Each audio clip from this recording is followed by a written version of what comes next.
Welcome back to another short Legacy League where we have Yorion, Death and Taxes first 8cast. A huge thank you to the Patreon supporters who are helping the league and YouTube channel. If you would like to become a supporter, please click on the link in the show notes.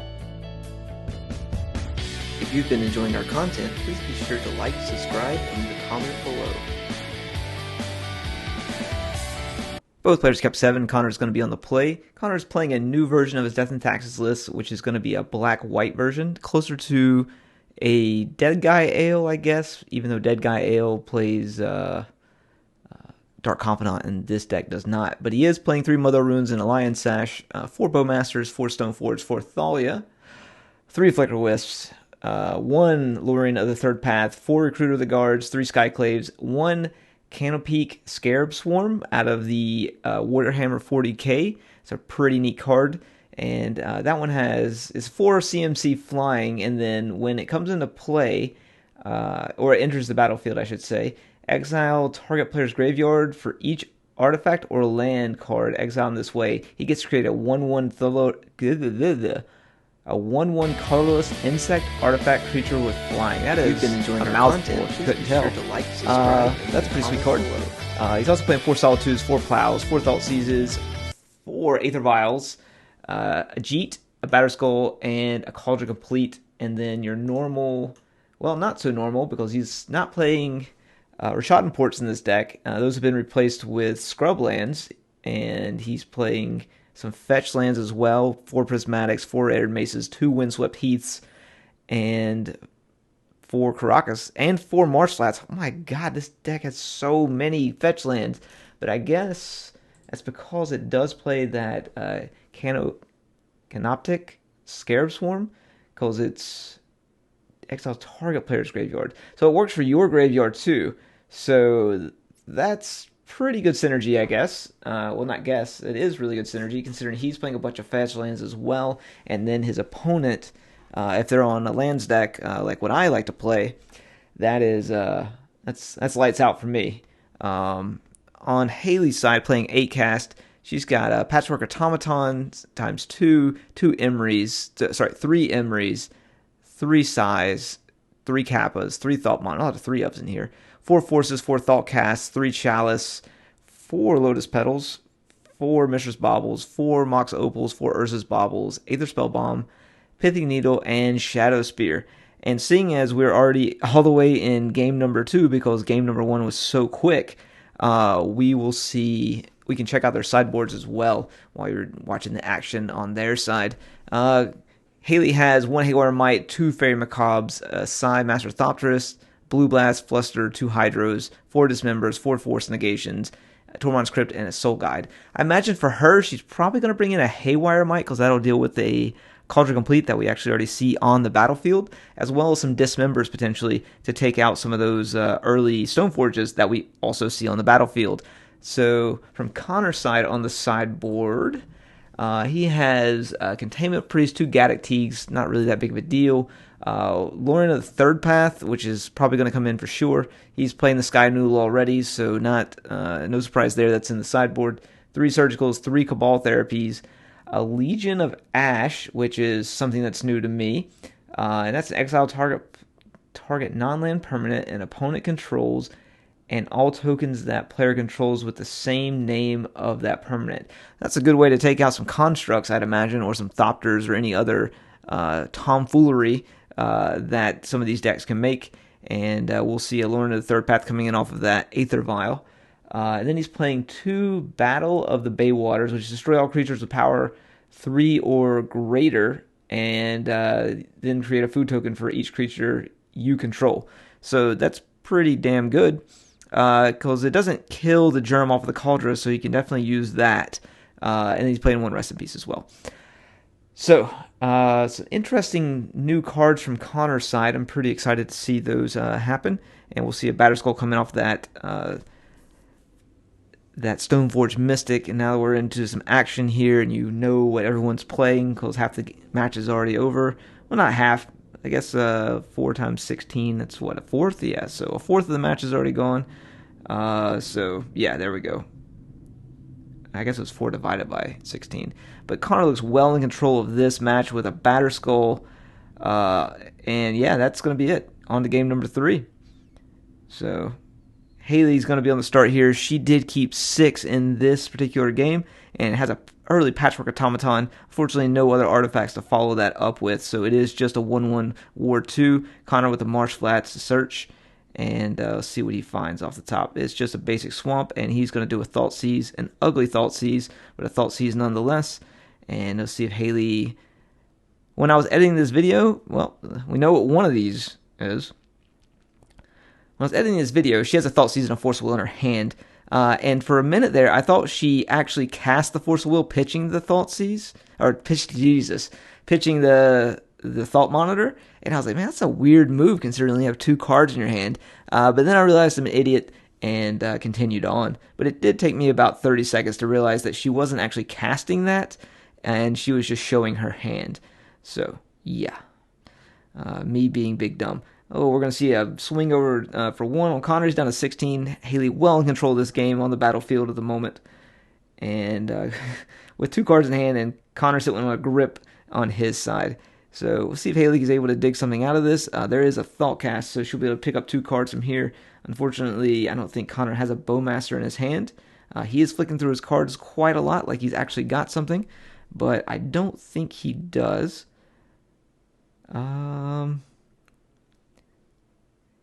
Well, okay, we're going to see a Patchwork. Oh, no. We're going to see a Solitude targeting the Patchwork Automaton.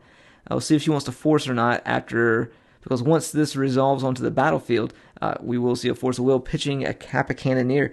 That's actually a really good trade-off for Connor. Because that Kappa Cannoneer is not coming down now. It's one less thing he's going to have to worry about. But Urza Saga is on the battlefield now. And a Patchwork Automaton is going to move up +1/+1 counter.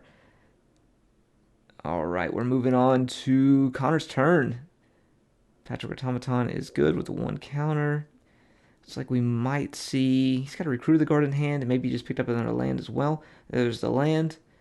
And he's showing... Yes, he is. All right, he's going to get a Recruit of the Guard. And it looks like he's probably going to pick up a Lauren of the Third Path. And pass it back over to Haley. Haley is going to be able to make constructs this turn. So Connor's going to have to be able to deal with that as well. He's also going to be able to need to get that Lauren of the Third Path resolved. But 2 cards coming from that Thought Monitor. Another trigger on that Patchwork Automaton. And as you find a land... She found a Bauble at least. So that Patchwork's going to move up again. And she found another Mox Opal. So she can make a construct as well because she has that Lotus Petal in play. So it looks like she's not going to be punished for advancing this board state in a good state. So we'll see if Connor goes for the Thought Monitor or if he's going to go for the Urza Saga here. We'll see a Lauren come out, and what is he going to target? Just a second here, and we'll know. It looks like he's going to potentially target the Urza Saga, which is a smart move on his part, yes. And now he's got to deal with a 5/5 Patchwork Automaton, a 2/2 flyer, and then a, looks like 1, 2, 3, 4, 5, 6, 7. And she found the Shadow Spear. Okay, that's a lot of damage coming over on Connor's side. So we've got 1, 2, 3, 4, 5, 6, 7, 8. On 8/8 on the construct, a 6/6 on the Patchwork Automaton, and a 2/2 on the Thought Monitor. All right, so we'll see a Swords to Plowshare coming from Connor, using that new Secret Lair art from, I believe it's Amsterdam, or the Netherlands in general. And we'll see both creatures, we'll see that go, and then he's going to lose the Recruit of the Guard to the block on the Patchwork Automaton. He's got 2 cards in hand that I'm not entirely sure what they are, but I'm sure we're going to be told in just a moment based on what I did for pop-ups. So let's see here. All right, so Prismatic Vista. Great. Unfortunately, maybe he has Solitude in hand that we don't know about, but we're going to see that Shadow Spear get equipped to the Patchwork Automaton. Okay, he has another Swords of Plowshare. And he's going to pay the 2 mana for the Ward trigger.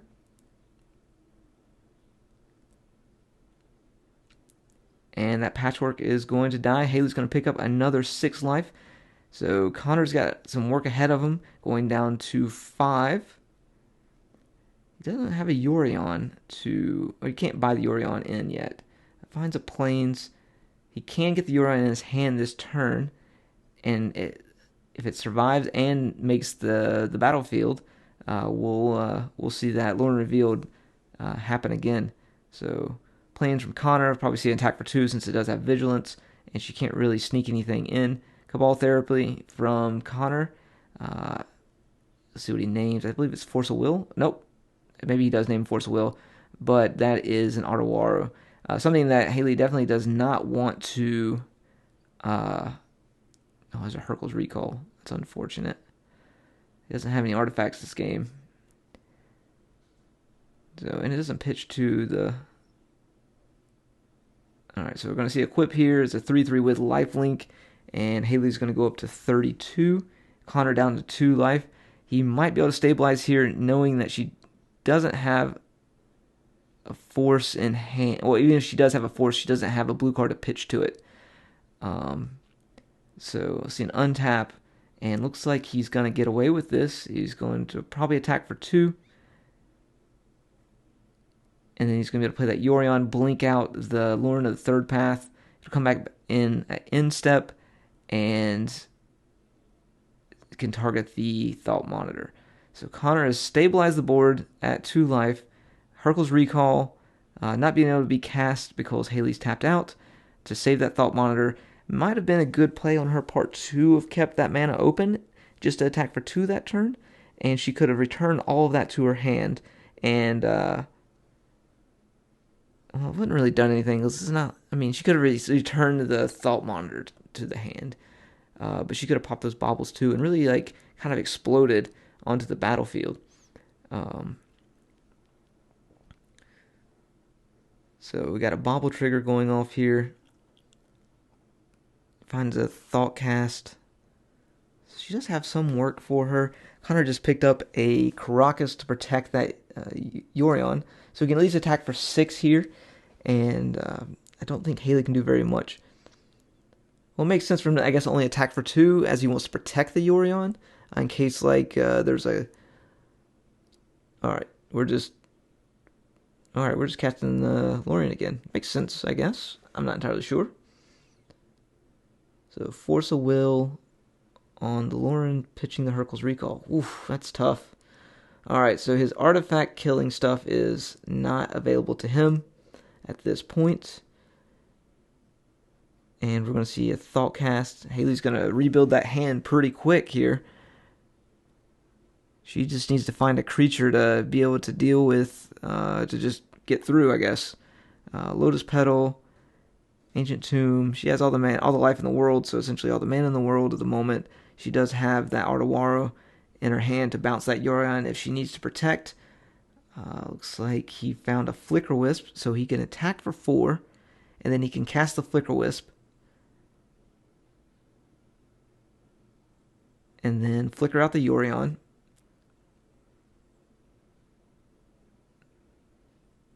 Comes back into play untapped, and he gets a chance to flicker out the Flicker Wisp. So it's a good way for Connor to protect his board from anything that Haley could do. Although I don't think she plays too many single target spells that can kill the Flicker Wisp on its own.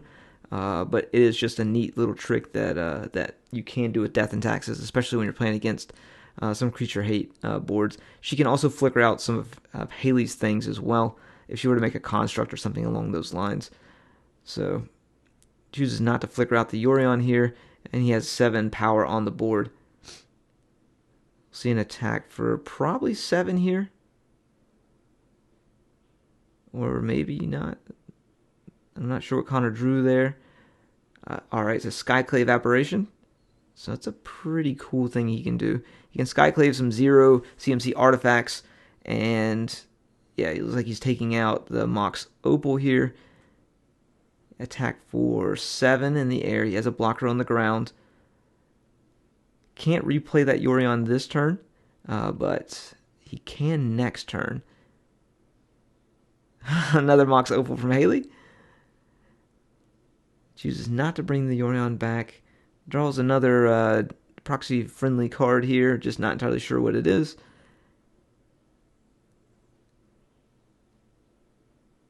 It's going to be an attack for 7, 8, 9 damage. So Haley's on a 2-turn clock here. She's able to stabilize with something.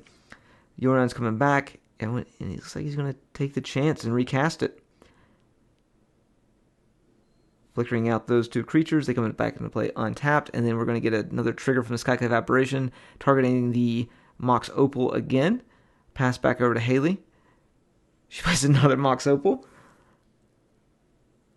Yorion back into play. I don't believe... okay, he's going to flicker those out for whatever reason.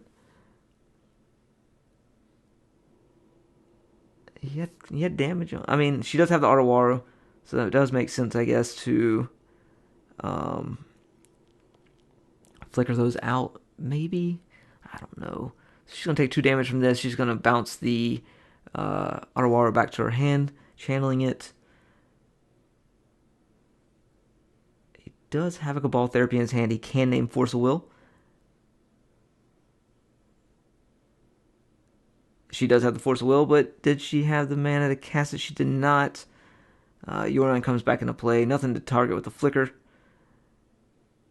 Those 2 creatures come back into play. See if he hits the Mox Opal again. He does. And he flickers out his Yorion to protect it for 1 more turn. Haley finds a basic island, and that is it. Thanks for watching, and we'll see you next time. If you've been enjoying our content, please be sure to like, subscribe, and leave a comment below.